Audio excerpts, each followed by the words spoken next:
So good evening, welcome. बात करेंगे आज जॉस बटलर की पारी की, तो बात करेंगे ऑब्वियसली। बहुत ही अमेजिंग इनिंग्स खेली है, स्पेशली लास्ट 5 में उन्होंने जिस तरीके से कन्वर्ट किया अपने स्कोरिंग रेट को, वो बहुत ही तारीफे काबिल है। लेकिन इसके साथ साथ दो पैरेलल कंपैरिजंस और ड्रॉ करेंगे और थोड़ा सा देखने की कोशिश करेंगे। ये जो मैंने स्कोर कार्ड है, ये इसलिए यहाँ पर दोनों टीम्स का एक साथ रखा है कि अगर आप रोहित शर्मा के 100 को देखें और जॉस बटलर के 100 को देखें, तो आपको स्ट्राइक रेट में कोई बहुत जमीन आसमान का अंतर नहीं दिखेगा। और इसमें आप विराट कोहली का भी ऐड कर सकते हैं 100, उसमें भी आपको कोई बहुत जमीन आसमान का अंतर नहीं दिखाई देगा। हालांकि जब आप विराट कोहली से बटलर का कंपेयर करेंगे तो थोड़ा सा अंतर है, लेकिन अगर आप विराट कोहली टू रोहित शर्मा या Rohit Sharma to Jos Buttler जाएंगे तो उसमें बहुत ज्यादा अंतर नहीं है। ऐसा नहीं है कि कोई एक 190-200 के स्ट्राइक रेट से खेल रहा है और दूसरे 150 के स्ट्राइक रेट से खेल रहा है, ऐसा नहीं है। 5-7, 5-8 इधर उधर का फर्क है, और लेकिन नतीजे में जमीन आसमान का फर्क है। दो खिलाड़ियों के 100 के बाद टीम हार गई, और यहाँ पर आज एक और खिलाड़ी ने बहुत अच्छी इंटेंट के साथ 100 बनाया, सुनील नरेन ने, लेकिन उसके बाद भी उनकी टीम हार गई। तो मसला 100 बनाने को लेकर के नहीं है।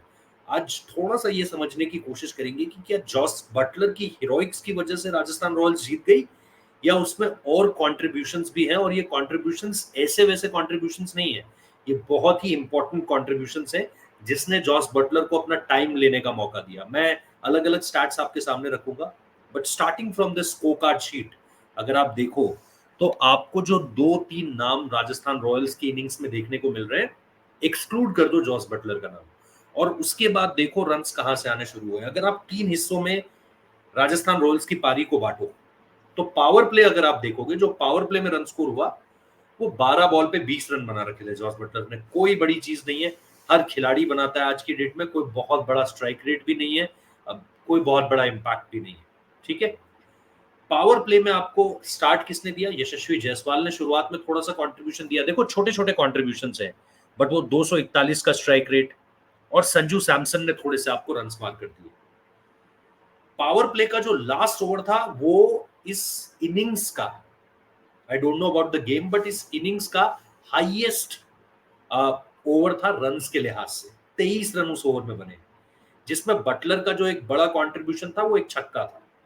बाकी सारे रन 14-15 रन करीब उस ओवर में रियान पराग ने बना कर दिए। तो अगर आप पहले 10 ओवर का गेम देखो, तो उसमें आपको जो इन्फ्लुएंसर्स दिखेंगे जिसने राजस्थान की इनिंग्स को थोड़ा सा शेप अप किया, कि आप 10 रन प्रति ओवर लेकर चल रहे हैं, it was not because of Jos Buttler, it was because of Yashasvi Jaiswal, Sanju Samson, Riyan Parag. ये 3 खिलाड़ी आपकी इनिंग्स को, इन्होंने बोला कि हम मेंटेन करके चलते हैं। ऑब्वियसली जॉस बटलर का भी इंक्लूजन है, बट जो लीड कैरेक्टर्स हैं पहले 10 ओवर के, वाजंट जॉस बटलर। पहला रीजन ये, जब आप इसके साथ एक पैरेलल ड्रॉ करते हो मुंबई या आरसीबी में, रोहित शर्मा अपनी गाड़ी खुद हाँक रहे हैं, अकेले हाँक रहे हैं। थोड़ा सा सपोर्ट तिलक वर्मा का है, बट आप स्ट्राइक रेट देख सकते हो। और मसला जब आप बड़े स्कोर चेज करते हो तो स्ट्राइक रेट का ही होता है। हाँ, अगर ये 160-70 होता, मैं कहता बढ़िया कंट्रीब्यूशन है तिलक वर्मा का भी, बट बिकॉज इट्स ओवर 200, तो आप एक डिफरेंट माइंडसेट से सोचते हो, और आपके जो पैरामीटर्स होते हैं किसी इनिंग्स को जज करने के, वो कंप्लीटली डिफरेंट होते हैं। और यहीं से जब आप देखोगे कि पहले 10 ओवर, मैं कह रहा हूं पहले 10 ओवर भी छोड़ दो, पहले 14 ओवर तक भी अगर आप चले जाओ, तो उन पहले 14 ओवरों में भी आप देखोगे कि बटलर वाज नोवेयर नियर कि भाई आप उसको इस चेज का फ्रंट लीड बता सको, आप उस चेज का हीरो बता सको। लेकिन उसके बाद गाड़ी ने अपनी रफ्तार पकड़नी शुरू करी। लेकिन उस बीच में आपको एक और आंकड़ा दिखाना चाहता हूं जो बहुत दिलचस्प है, और वो आंकड़ा है जो आपको बताएगा कि जहां रोहित शर्मा स्लो हुए थे उस इनिंग्स में, वहां पर जॉस बटलर भी स्लो हुए, और बहुत अच्छे तरीके से स्लो हुए भाई। मतलब सेम आपको कंपैरिजन ड्रॉ कर पाओगे जब मैं आपको ये आंकड़ा दिखाऊंगा कि 11 से 15 ओवर के बीच, वो जो 5 ओवर थे, उन ओवर्स में किस तरीके से चीजें चली है। जरा इस आंकड़े को देखिए आप। ये आंकड़ा आपको बताएगा कि मैं आपको थोड़ा सा क्या समझाने की कोशिश कर रहा हूं। अब ये देखिए, 1 से 6 ओवर तक जॉस बटलर का स्ट्राइक रेट 166 था, बहुत बढ़िया स्ट्राइक रेट है। रोहित शर्मा और विराट कोहली भी इसी के आसपास खेल रहे थे, रोहित शर्मा तो कई मौकों पर इससे आगे भी थे। 7 से 14 ओवर के बीच, ये दिलचस्प है, 104 का स्ट्राइक रेट है। उन्होंने 21 गेंदें जो खेली है उसमें 22 रन बनाए, और उसके बाद गाड़ी ने जहां रफ्तार पकड़ी वो 240 का स्ट्राइक रेट है, जहां उन्होंने 27 गेंदों में 65 रन बनाए हैं। यहां से चेस पूरी तरीके से बदल गया। लेकिन अब जो मैं आपको बताने की कोशिश कर रहा हूं कि आप जब 200 प्लस जा रहे हो और सुपर प्लस जा रहे हो 200, ऐसा नहीं था कि आपको 202 204 चेस करने हैं, है ना, इस पूरे के पूरे मैच में आपको जाना है 224 पर। और इसका मतलब आपको 12 रन प्रति ओवर के ऊपर से जाना। और ऐसे में अगर आप 1 से 6 ओवर तक 166 का स्ट्राइक रेट मेंटेन रख रहे हो और 7 से 14 ओवर तक 104 का स्ट्राइक रेट मेंटेन कर रहे हो, तो इंडिविजुअल लेवल पे अगर हम आपको देखें तो आप इस मैच में बहुत पीछे छोड़ चुके हो अपनी टीम को। But because there was a Yashasvi Jaiswal, there was a Sanju Samson, there was a Riyan Parag, and at the very last अगर आप देखोगे सुनील नरेन के उस ओवर को, ऑब्वियसली बटलर ने 15वां ओवर जो वरुण चक्रवर्ती पर मारा, उसने गेम में एक तरीके से मोमेंटम बनवाना शुरू करा बटलर को लेकर के, लेकिन उन्हें फिर रोमन पॉवेल का साथ मिला, जिन्होंने अगर आप देखोगे इस पूरे के पूरे मैच में तो जो कंट्रीब्यूशन नीचे से निकल कर आया, 200 का स्ट्राइक रेट, 13 बॉल पे 26 रन, सुनील नरेन को मारा भाई, आंद्रे रसल को पहली गेंद पे छक्का मारा। इसे कहते हैं मोमेंटम देना और इसे कहते हैं अपने एक बैटर के ऐसे वक्त पर सपोर्ट में खड़े हो जाना, क्योंकि उन 4 चौकों के बाद मेरे ख्याल से जो वरुण चक्रवर्ती पर उन्होंने मारे, उसके बाद भी अगर आप देखोगे तो जॉस बटलर का स्ट्राइक रेट नोवेयर की भाई 200 चला गया है पूरी तरीके से। हाँ, लेकिन जब उन्होंने देखा कि सामने से भी अब रन आ रहे हैं और जब रोमन पॉवेल आउट भी हो गए तो बटलर के पास वो मोमेंटम आ चुका था कि now I can go on, है ना, अब कुछ और बचता नहीं है उस पूरे के पूरे मैच में, क्योंकि अब मेरे पास बॉलर्स ही होंगे। नरेन को पवेल ने पहली बॉल पे चौका मारा, दूसरी पे छक्का मारा, तीसरी पे छक्का मारा। और भाई ये वो गेंदबाज हैं जिनका मैं आपको बताऊं, अगर आप इनका रन रेट देखोगे कि इन्होंने पहले कैसे गेंदबाजी करी और बाद में कैसे गेंदबाजी करी, तो आपको ये तस्वीर थोड़ी और क्लियर होती हुई दिखाई देगी। अंटिल ओवर नंबर 14, 14वें ओवर तक 24 रन दिए थे 5 ओवर में और 3 विकेट लिए थे। They were going at an economy rate of 4.8। But उसके बाद 15 से 20 ओवर में उन्होंने 42 रन खाए 3 ओवर में 14 के इकोनॉमी रेट से। तो इसमें कंट्रीब्यूशन रोमन पवेल का काफी ज्यादा है, और फिर आप उसमें जॉस बटलर को भी इंक्लूड कर सकते हो eight the very last part of it, क्योंकि वरुण चक्रवर्ती का लास्ट ओवर, वरुण चक्रवर्ती के एक ओवर में रन उन्होंने और स्कोर करे, बट रोमन पवेल ने जो बीच में सुनील नरेन का धागा खोल दिया, वो आपको एक तरीके से बताता है कि कहां कहां पर इस मैच में मोमेंटम आया। दो बड़े मौके जब इस मैच में मोमेंटम एक तरीके से राजस्थान के पक्ष में आया, एक वो 23 रन का ओवर जो रियान पराग लेकर आए लास्ट ओवर वैभव अरोड़ा का, और फिर अगर आप देखोगे जहां से जॉस बटलर ने किक ऑफ शुरू किया 15वें ओवर से, और then the way Rovman Powell in he played, और उसके बाद जिस तरीके से उन्होंने कंक्लूड किया।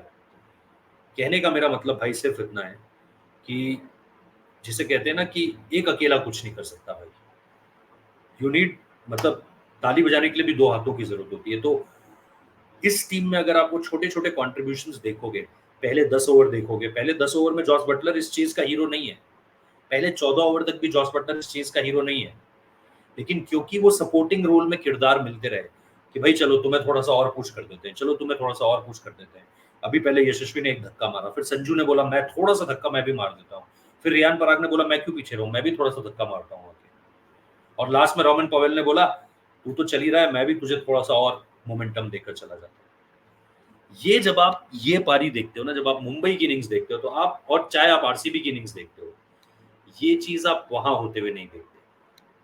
और ऐसे में अगर मैं साफ तौर पर कह सकता हूं, आप लोग भी यकीन करेंगे कि अगर जॉस बटलर को इनका सपोर्ट नहीं मिलता तो नहीं हो पाता भाई आज, ये क्लोज टू इम्पॉसिबल था उसके बाद। लेकिन अगर आप इस इनिंग्स में भी देखेंगे तो आपको वो चीज होती हुई नहीं नजर आएगी। क्यों नहीं नजर आएगी? बिकॉज इन बड़े चेजेस में आपको सपोर्ट चाहिए होता है, बट इस तरह के मौकों पर वो जो 13 से 16 ओवर का गेम था, उसमें जो 24 गेंदें हुई, उसमें जो 16 गेंदें खेली मुंबई के बल्लेबाजों ने, आप देखना उसमें कितने रन बने, मुझे कमेंट बॉक्स में बताना, और विकेट्स कितने गिरे। 2 से 3 आपके विकेट्स गिर गए और रन ऑफ बॉल के बराबर ही आप ऑलमोस्ट रन बना पाए। तो जहां पर आज केकेआर ने गेम बिल्ड किया, और उसके बाद जहां पर रॉयल्स ने, राजस्थान रॉयल्स ने गेम को जीत लिया, उस स्टेज पर मुंबई के बल्लेबाज रोहित शर्मा को अकेला छोड़कर जा रहे थे, बटलर को भी छोड़ के जा रहे थे। मैं ये नहीं कहूंगा कि बटलर को छोड़कर नहीं जा रहे थे, बल्कि यहाँ तो विकेट ज्यादा गिरे हैं अगर आप उस तरीके से देखोगे।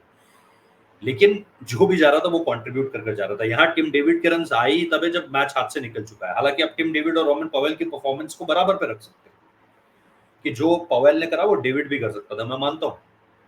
बट ऊपर से जो सपोर्ट मिली, वो जो 3 पारियां आई, छोटी रियान पराग की थोड़ी बड़ी थी, यशस्वी जायसवाल की कहीं आप बीच में रख सकते हो, संजू सैमसन की थोड़ी छोटी थी, बट वो मोमेंटम कहीं भी गिरने नहीं दिया। So that's how I conclude this, कि थोड़ा सा हमें ये भी देखना चाहिए जब हम सामने वाले खिलाड़ी की आलोचना करते हैं, क्योंकि स्ट्राइक रेट के मामले में रोहित शर्मा कोई बहुत ज्यादा पीछे नहीं है और विराट कोहली भी कोई बहुत ज्यादा पीछे नहीं है, बट द वे चीजों ने साथ में आकर काम किया, that's how a team works. तो आरसीबी तो इस चीज को बहुत बुरी तरीके से मिस कर रही है, लेकिन सीएसके के अगेंस्ट इस चीज को एमआई और स्पेसिफिकली रोहित शर्मा ने बड़ा मिस किया। What do you think about this? ये एनालॉजी आपको कैसी लगी? ये जो पैरेलल्स ड्रॉ किए आपको कैसे लगे? You can let me know in the comment section. Subscribe कर लीजिएगा चैनल अगर आपने अभी तक नहीं किया है। Please comment below, what do you think? क्या इस तरीके की चीजें जो हैं वो कहीं ना कहीं आरसीबी और मुंबई इंडियंस को कमजोर कर रही हैं? And do share if you want, और बाकी जैसा मैंने कहा फॉलो जरूर कीजिएगा। Thank you so much, take care.